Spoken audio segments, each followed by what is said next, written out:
Hello, how are you today? I hope you're doing good. Anyhow, what's up, y'all? My name is Emily, and I am here to overshare. My paper towel just burnt the freaking intro, but hi!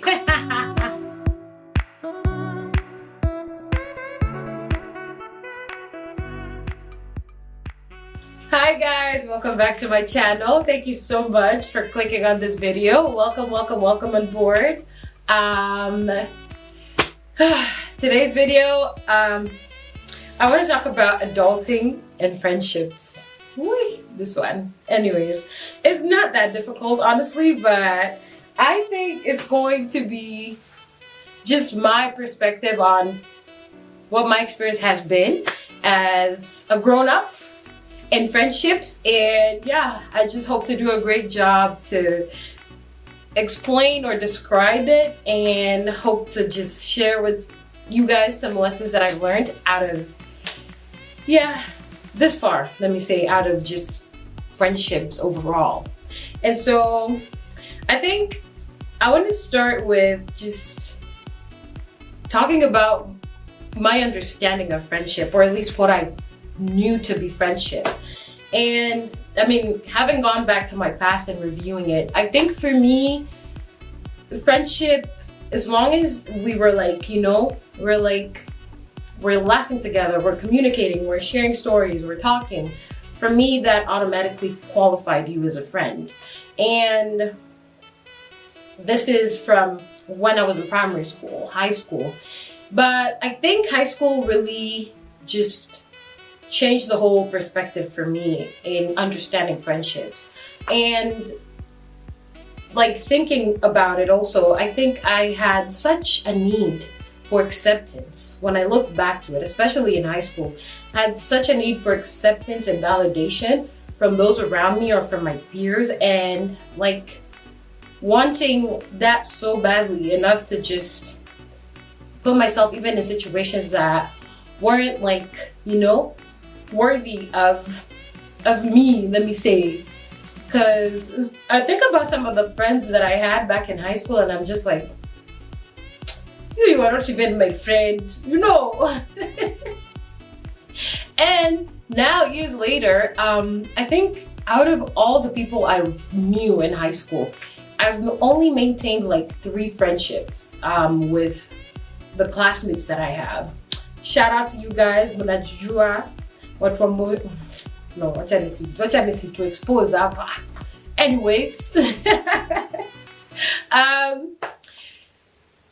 like I said, for me, my understanding of friendship, or my need to just have people around me or to feel that love of friendship, when I look back at my past, like it really put me in situations where I really didn't want to be in, or at least I put myself there, but unknowingly, or at least unbeknownst to myself, for that need or for that sake of, saying I have friends and I have these guys, I would stay in these situations that, quite frankly, kind of left me feeling very betrayed eventually. But anyways, I hope to talk about betrayal in another video. But now, as an adult, I think, let me just say, out of the experiences that I also had in high school, and out of the betrayal that came out of it, I certainly developed a lack of trust in people, like completely. And most especially with women. Like, I just could not trust no female friends that I had. And I think I started to change that maybe 2021, end of 2021, because I think that's when I also just all my wounds just ruptured, and then I started my journey of healing. And in me just exploring these dynamics of friendships that left me feeling very betrayed, I also just came to understand how my own perspective, or the way I kind of was running in the program from my trauma, kind of kept me looking at it in a certain way and showing up as a friend in whatever ways that I was showing up as, maybe by being kind or being good to this person and nice, or just creating a safe space for that person, and then maybe not getting that in return, or hoping that I will get that in return, or expecting me that I will expecting that I will get that in return from these people or that person, and then not getting it, or the first experience that I kind of had that I didn't get that, which kind of left me feeling very betrayed, like opened me up to seeing that perspective of, okay, this is how I was showing up in friendships. This is how I'm showing up, you know, and the expectation for me is that because I'm doing this, that I will also get that in return.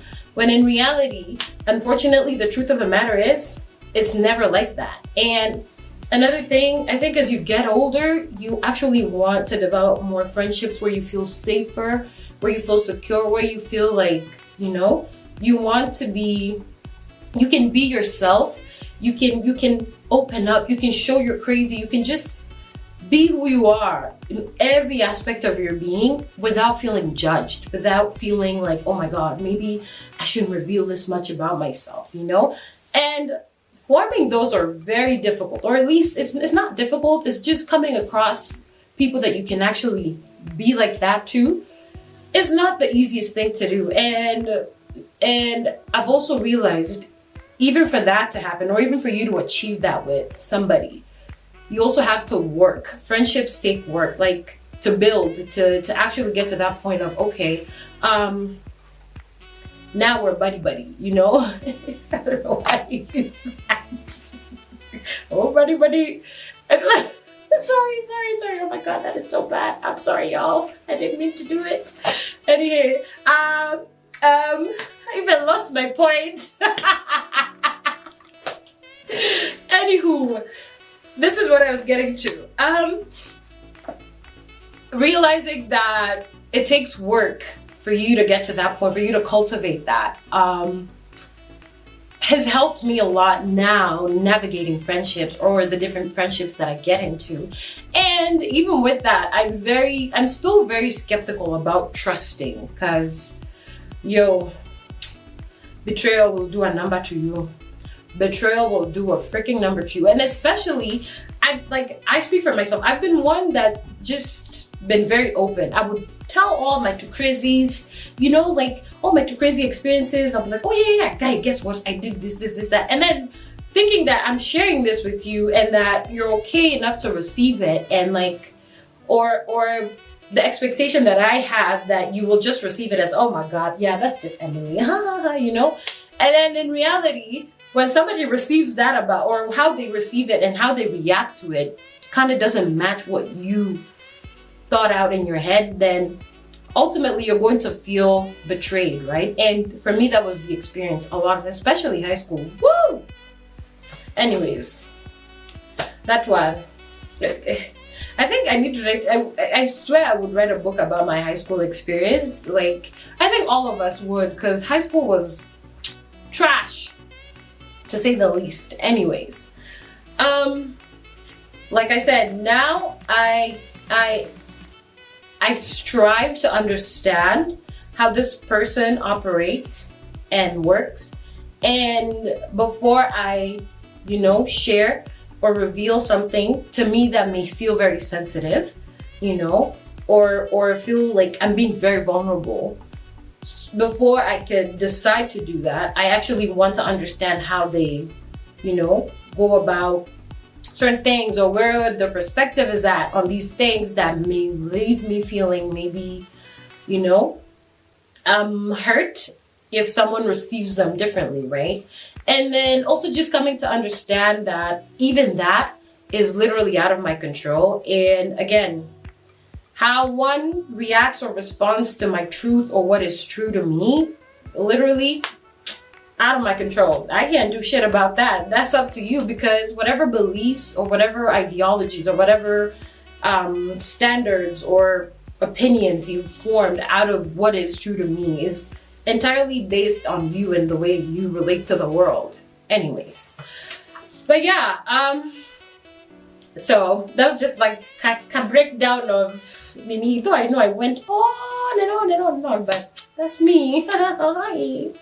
Anyways, I think how I understand friendship now is showing up for somebody the way I think I would say I still show up for others how I want others to show up for me, but I don't expect it in return anymore, because again, not for me to control, not for me to, you know, like try to get someone to do. I can't do that. However, in exercising, you know, a slow build up or a slow connection or a slow getting to know this person and how they operate, how they function in the world, all these things, you kind of grow into that. And then also just coming to understand that there's always going to be conflicts, even in friendship, and realizing how do I resolve conflict and how do they resolve conflict. So can we be able to have these uncomfortable conversations that might require for us to set boundaries for our friendship to function? You know, can we create a safe space for that? And realizing that there are so many things that I was always so afraid to express, you know, because I'm scared of, like, oh my God, what if I lose this person? Like, what, like, how do I go about this? And out of not wanting to lose people, I would stay just uncomfortable with whatever it is I feel. And maybe it is that something that they did or are doing that leaves me feeling negated, just so I say I still have this person somehow. But in reality, it's kind of affecting the way I relate to them also, and the way our friendship is going to go overall. And just coming to the point where I decide, you know what, now I can just have an uncomfortable conversation, and how someone responds to the conversation or how this person responds to the conversation literally is out of my control. The best that I can do is just be very sincere and like land the truth in the most polite way possible without it feeling like an attack on their character or this person or the person themselves. Because again, just like I would say I experienced betrayal, it was how my understanding of the thing or of whatever that was, the friendship, let me say, it's like someone hitting you with a truth that you're not ready to hear, or someone acting a certain way that kind of goes against what you've already programmed yourself to believe or to know as that, will kind of hit you at first like, what? You know, of which that is why you kind of feel that is why you feel betrayed. Though there are those people that actually you kind of, not kind of, there are those people that will betray you just because, you know. Again, not here to talk about that, but let me form the words correctly so I can like get it out correctly. So anyways, having uncomfortable conversations with those that I consider friends and being genuine and polite and telling them the truth in the most harmless way possible, and not just bombarding them with something, you know, and just hurting them or leaving them feeling very disoriented or hurt. Even though I know it's not my place to like worry about that, I still do, because at the end of the day, I'm realizing you can actually have these uncomfortable conversations and it doesn't have to mean the end of that friendship, you know? Though there are all those conversations that will lead to the end of a friendship. And it's not even because there's beef, it's just, okay, this actually has just come to an end, and that's okay, you know? And so with the few instances where I've done that, it's actually strengthened the friendships that I'm in now, and just realizing the importance of it and how it helps just to build the relationship overall. Because for me, I find that friendship is a form of relationship as well. And for you to deepen those bonds and these connections with those that you want to be in your tribe, or those that you recognize to be of your tribe, you know, it doesn't have to mean that it will always be smooth and dandy. No. There will be moments of conflict, there will be moments of disagreement, but just because there's disagreement does not mean that it has to be the end of things. you could agree to disagree even with this person regardless, and you can check them, you can challenge them, you can, just you could be the devil's advocate to what they're trying to go, as opposed to always just being in agreement and just never calling them out on their BS when somebody is in their BS. And I have a friend that calls me out on my BS, and sometimes I'm just like, man, fuck, she's right though. Like, it won't feel right in that moment, but eventually when I take my time to like think on it, I'm like, yeah, you're kind of right. And they kind of help me to see this side of me that maybe I'm so blind to, because we all have that aspect of us that we're blind to.